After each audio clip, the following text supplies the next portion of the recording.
Hi, I'm Alexis. I'm with my partners, with George and Vicky. We're going to talk about one of our ex-presidents that is called Miguel Alemán. Hello, I'm Jorge Lopez and I'm gonna talk about Miguel Alemán.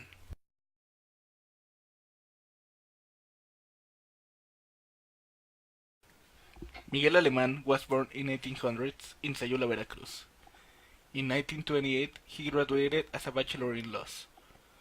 In 1929, he affiliated to the Partido Nacional Revolucionario, or PNR. In 1932, he was a deputy of Coatzacoalcos, Veracruz. He was a senator of the Republic between 1934 and 1936, and after Manilio Fabio Altamirano was assassinated, he became governor of Veracruz from 1936 to 1939.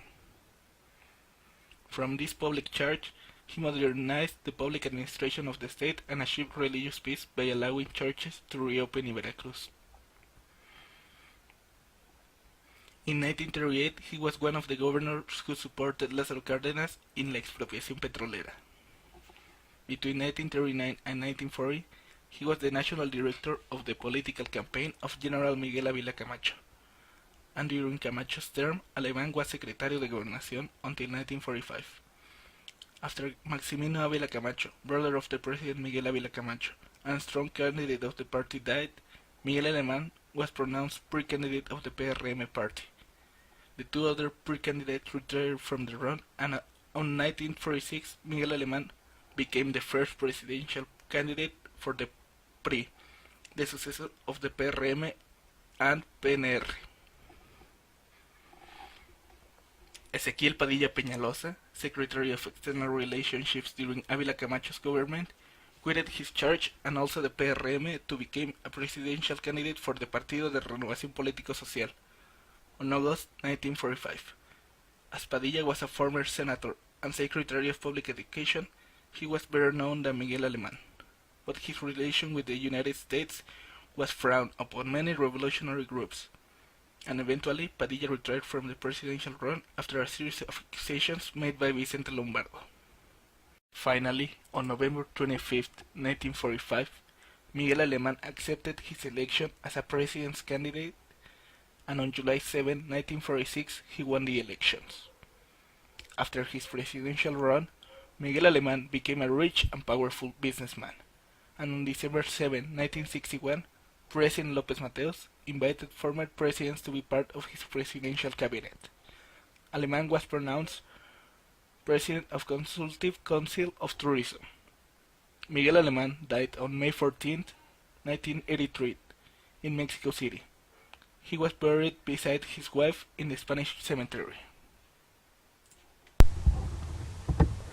Miguel Alemán. In 1946, he returned to transform the PRM in the Party Pre-Institutional Revolutionary Party.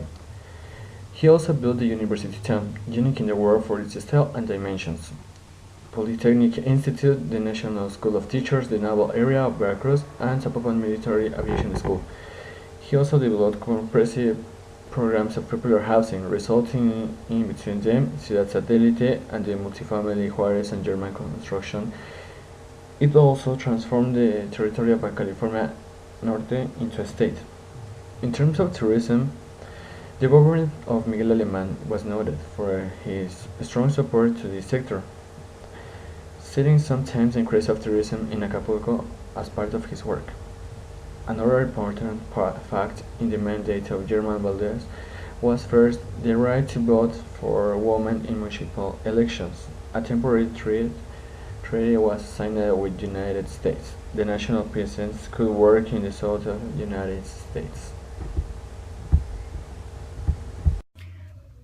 On Miguel Alemán's term, there was the creation of many more railroads, there was more public infrastructure work, and from this there was a polemic because it was said that he enriched himself, and that's true because, for example, from the Viaducto Miguel Alemán and from the Costera of Acapulco Miguel Alemán, these were some public works that he took advantage of and he took many money of it. So he began making and making more money. And for example, if you start with 1 peso, he ended up with 10 pesos.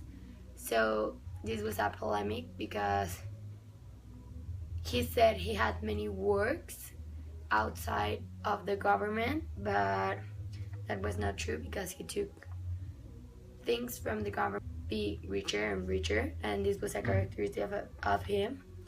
He also created systems of irrigation. He organized and enlarged the land distribution. That was something good. The private investment increased, and as well as the industrial and urban development went bigger and bigger. There was a reform on the third article of the Constitution that was for fighting against illiteration, that it's for people that can't read nor write the language, and this was something important because this meant that he cared about the education, and so he also constructed habitational units for people that couldn't afford a house from themselves, and many elementary schools were made, We can say from this that he was a man that cared about the people, but what's real characteristic about his government was that he enriched himself from it, and was something that wasn't great because, for example, everything that he bought, like paints and houses and many public work, was given to his family after his death. For example, his mother had a big house on Satellite. Some people lived there. So he also has like bodyguards and people that drive her everywhere. And this is paid from the money he stole or he took from his government, that he sustained it as something he got, or he took from his government, that he sustained it as something he got from the work he made outside the government, his present working. So that's some of the characteristics. Well, that's all from Miguel Alemán. Thank you for your attention, and we will see you the next time.